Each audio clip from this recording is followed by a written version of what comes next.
Дуслар, сәлем. Минем исемем Илшат Рахимбай. Мин режиссер, продюсер, сценарист. Без бүген Казанның бик кызыклы һәм матур җирендә, бу милли китапханә, һәм мин сезгә бер бик кызыклы китап, төгәлрәге әсәр турында сөйләшәм килә. Ул Галимҗан Ибраһимовның "Адәмнәр" дигән әсәре. Галимҗан Ибраһимов ул вакытта яшәгән күп кенә шәхесләр кебек бик авыр тормышка дучар булган кеше, репрессия белән очрашкан кеше, без аны барыбыз да беләбез.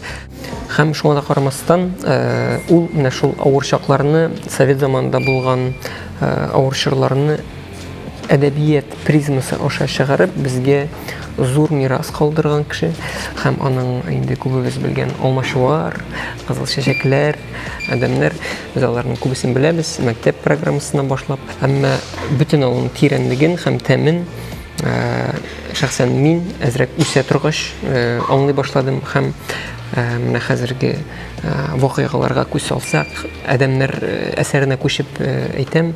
Адәмнәр әсәре безнең элекке гасырның 20нче елларында булган бик куркыныч фаҗига булып торган ачлык еллары турында язылган әсәр.